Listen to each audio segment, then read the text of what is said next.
Makakagamit din tayo ng kulakulangot na gulong.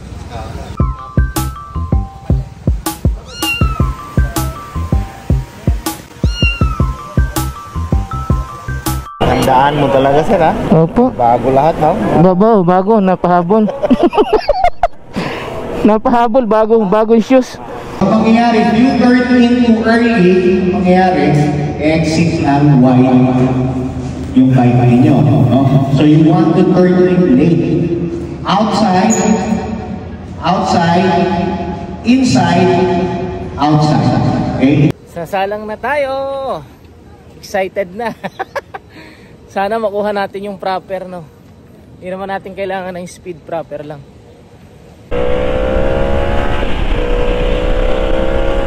Thank you, Wison! Woo!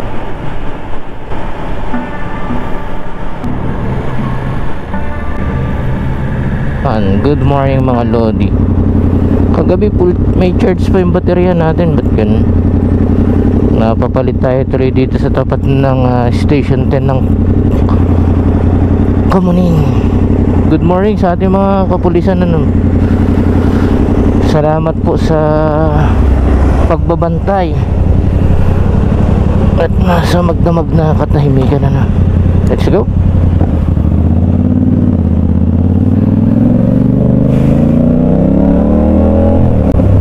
Abot pa tayo. Maaga pa naman. Ang call time ay 4 o'clock mga Lodi ang call time. Maaga pa. Time check is 3:36 at nandito naman na tayo sa may Cubao. Pupuntahan lang naman natin ay sa may Waisong Mandalo, yung napakalapit lang sa atin. Maraming salamat sa Team Waisong, no, mga Lodi. Talagang sulit yung pagkakabili natin ng motor sa kanila, no. Woo! Bumpy ang EDSA. Tsaka grabe sila mag-assist mga Lodi. Meron pa silang pa giveaways, free gas, mga ganon na program na. First time natin mga Lodi natatakbo sa racetrack, no.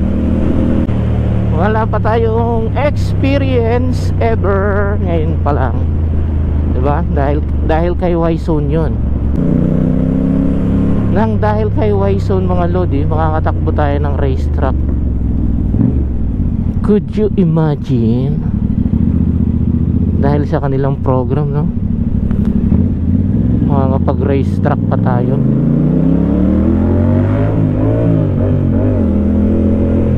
Naninibago pa tayo dito sa ating boots mga Lodi. Sumasablay pa yung kambyuhan natin, ha. Ang gamit pala nating boots ngayon mga Lodi ay ang ating concept riding boots. Pagawa natin sa kanila kay Concept. Sana nakikita nyo yun, no? Kulay dark brown. Medyo naninibago pa tayo kasi medyo makapal-kapal ang swelas nito compared dun sa isa nating leather boots. Sakto na habol nila, eh di gamitin na natin para makabisado, no? Kapag gusto nyo magpasadya doon mga Lodi, message lang kayo sa Facebook page na Concept Marikina Made. Ito na kaya ang ating mga kasamahan. Ito na yung aming service, oh. Naka-coaster, oh. Tatlo na rito.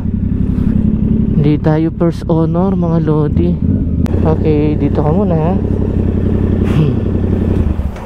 Iiwan ka muna namin dito. In-spoiled kami. Ayun, oh. Kami ay may pa-service. Ito ang service namin. Ganun kalupit si Wison mga Lodi. Good morning, boss. Na-miss natin yung ating 360, ah. Good morning, ate. Kanina ka pa? Mga 10 minutes. Wow. Saan ka pa galing? Ba? Hindi ka natulog. Libreng breakfast talaga. Ang galing.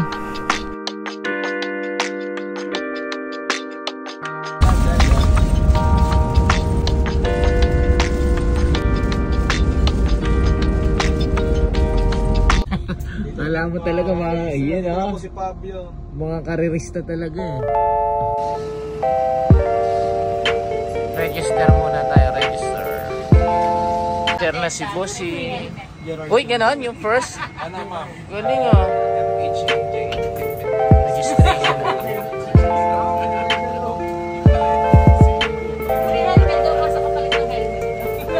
So kailangan daw pala ng lisensya pagpapasok ka ng race. Kasi may maninikit mamaya pag nag-overspeeding. Kasama natin si Bossing sa Baguio na. Kasama po sa Baguio La Union.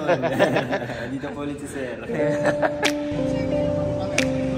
Ayan o, depende sa list yung number mo kung ano magiging number. Sina Bossing. Ayan o. Ayan o. Si Ma'am Bea.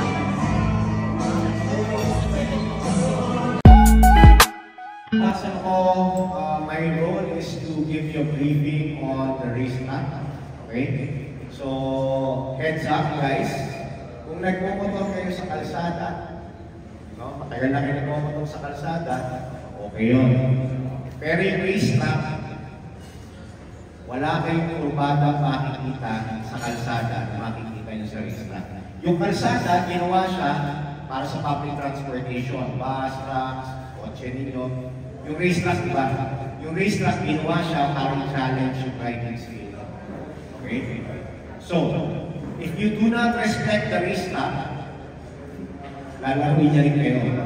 Either mapunta kayo sa karuhan, o mapunta kayo sa gravel. Okay? Sana makuha natin yung proper, no? Hindi naman natin kailangan ng speed, proper lang. Woo! Excited na mga Lodi. First ride natin agad si MT-10, no? MT-10 agad ang susubukan natin. It's my life. Lazy. It's my life. I got dirty. It's my life. Ano bang mayroon kay MT-10? Malakas ang power nito. Hindi natin to pwedeng biru-biruin mga Lodi. Nakaka-excite naman. Sir, thank you. Handaan mo talaga sir ha? Opo. Bago lahat no? Bago, napahabol. Napahabol, bagong shoes. Palabas na. Oh sir, start your engine. Paano po ba siniset yan? Wala sir ha? Ang daming mode nito. Yun, may track mode pala. Okay na siya sir. Okay na po yan. Yun. So mode natin okay naman sir sa power D. No din naman galawin na. Okay. Ay, thank you Lord. Guide us. Ingatan mo ako MT-10 ha. Iingatan din kita.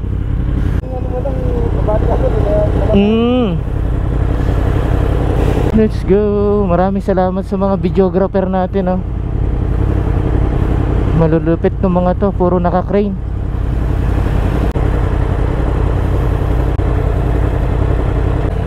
Boss, nakita niyo yung iniikutan nila. This is the warm-up ride. Okay. Sige po. So, familiarization ng bike. Okay. Second gear, so enough. Yes. So, turning, first gear lang. Okay. In the bike, sir. Thank you. Okay, familiarization muna tayo.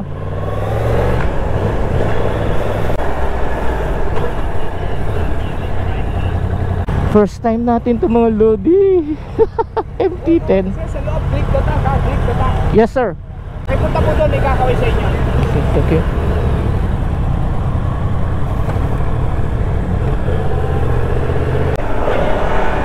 Wow, lakas. Kakaway sa inyo. Okay, sige. Diretso na po. Wala nga palang side mirror to.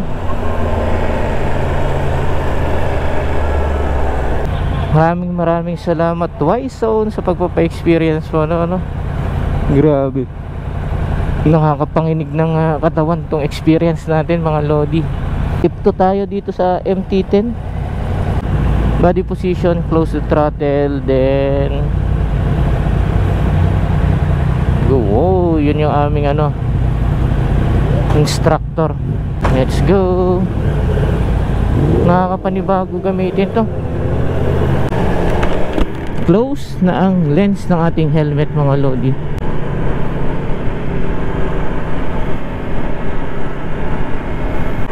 Ganun daw, dito muna, outside.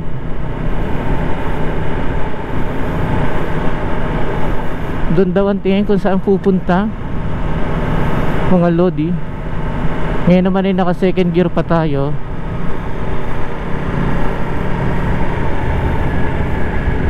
Dito sa labas ulit. Grabe, nanginginig yung katawan natin mga lodi. Sa excitement.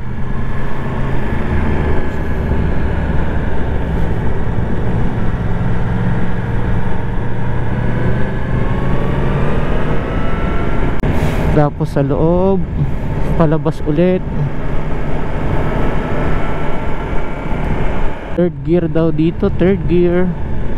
Then lobas, papunta naman ng loob, palabas ulit.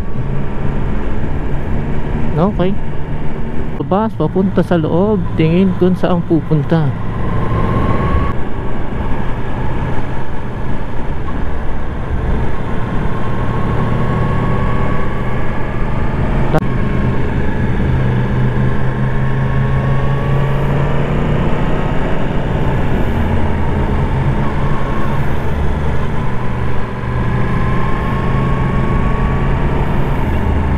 Itulak daw kung alin yung lilikuan, di ba?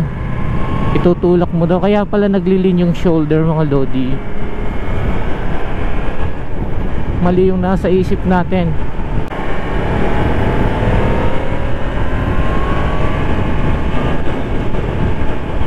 Game na ba?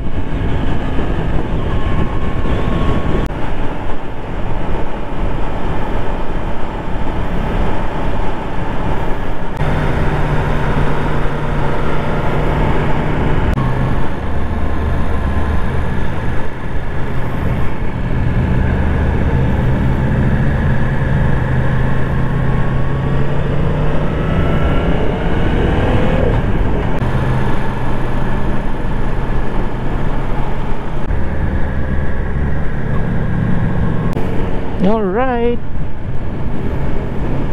Ilang laps ba to? Okay, close the throttle, body position.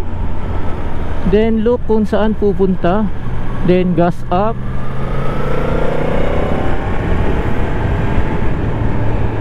Ganun ulit.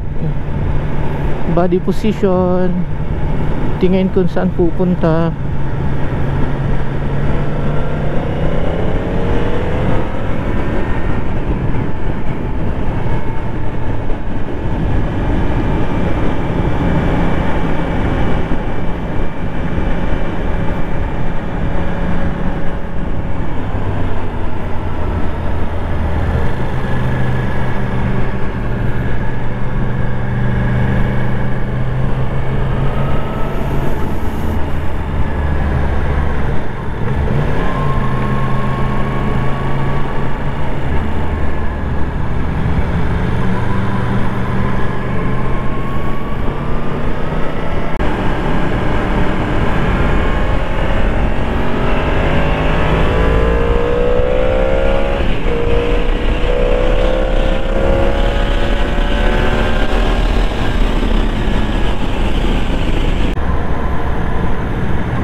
Alright, nakukuha-kuha na natin ng konti mga lodi.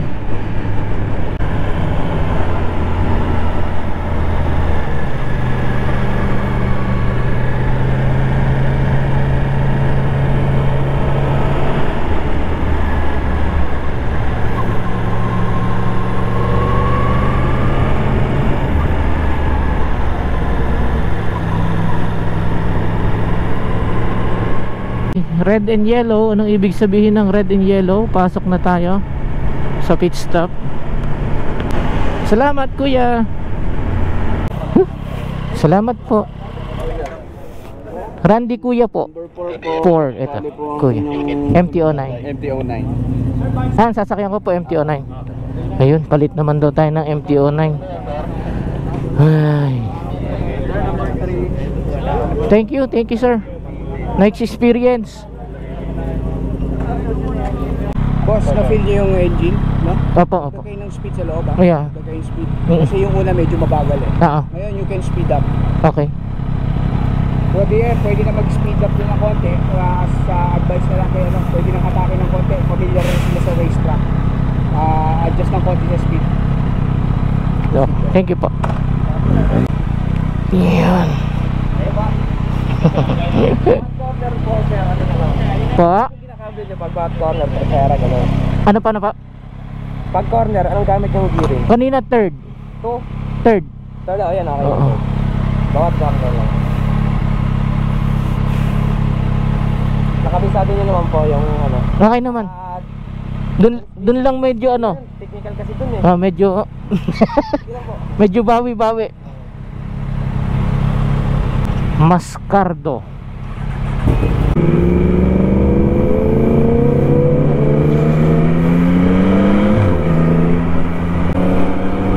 Iba naman ang upo nito. Si ating MT third gear. Tingin kung saan pupunta. Huwag kakalimutan parating mga loading pag nasa corner.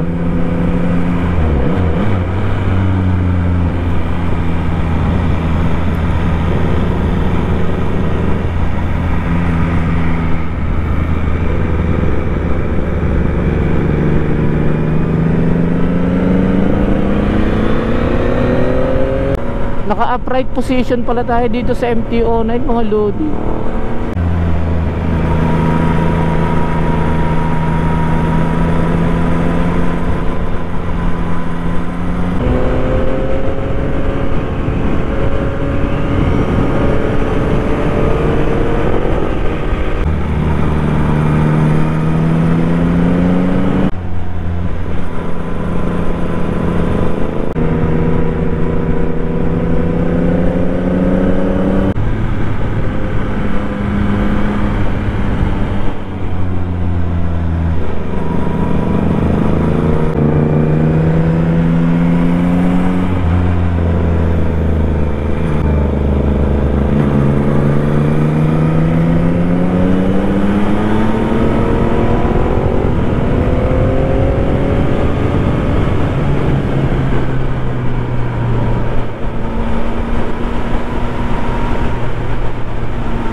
Close and throttle, then body position mga lodi.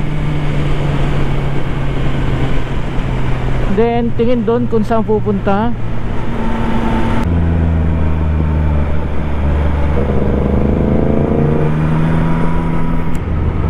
Ganun pa rin dito.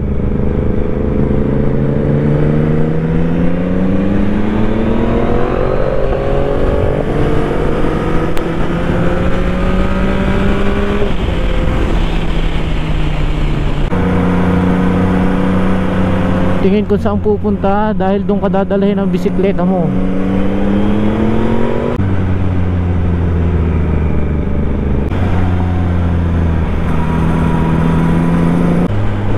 Pang MotoGP na kuya yung ginagawa. Coach, pang MotoGP na yun. Pasok ka dito agad, i-exit ka ng wide dapat. Dito agad ang exit mo.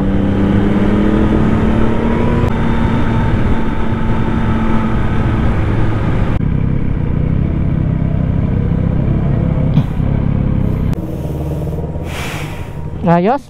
Sarap, no? Profile picture, sir. Misis ko. Okay. Good luck. Ah, tapos na pala to. Good luck. Okay, paddocks tayo. Paddocks yun, mga taga Rebzone na. Uwi na tayo. Tapos na yung excitement. Maraming salamat sa Team Y-Zone sa isang napakagandang opportunity na ibinigay sa atin na nakapag-ride ng racetrack. At dun sa mga nakasama natin. Okay. Salamat. Salamat. Ingat kayo.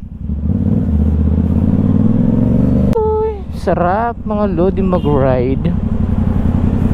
Nakatesting tayo mga lodi ng isang MT-09 at isang MT-10, no? Ang ganda ng handling ng MT-09. Mas naka-upright position tayo doon, mas relax na relax. Kahit yung MT-10, kaya lang malakas talaga si MT-10 mga lodi, grabe. Parang pag-upgrade din na tayo ni Y-Zone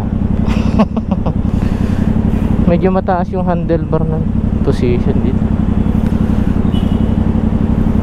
Maraming salamat sa Team Y-Zone, napakalupit na. Unli ang food at maganda yung service, pag-aasikaso sa kanilang mga client na grabe. Nabitin tayo dun mga lodi. Nabitin tayo dun sa pa-experience ni Y-Zone. Nakalimang ikot lang tayo. Tatlong may at puro may guide pa, no. Nagtanong-tanong tayo dun mga lodi. Kapag nagpa-training tayo is 20,000 yung coach. Dalawang meet up, 2 weeks na magkasunod, no. After nung training mo kay coach, pwede ka namang mag ride na ulit doon. Babayadan mo naman na yung racetrack para matuto ka lang ng proper cornering, no. Magbabayad ka ng 20,000 pesos, may lecture and actual na yon. Ngayon kung gusto mo lang naman ay tatakbo ka lang sa track, 3,000 pesos mga lodi. 5 session na yon.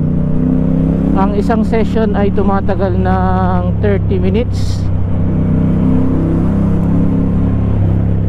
Tapos kapag Lunes ay sarado pala ang Clark International Speedway mga lodi.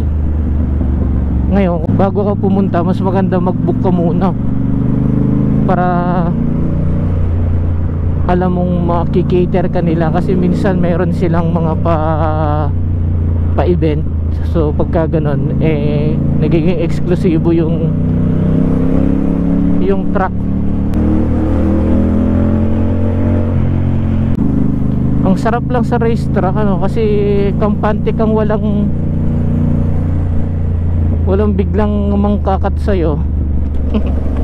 Maliban na lang kapag ka talagang karera na, pero pagka yung magpa-practice ka,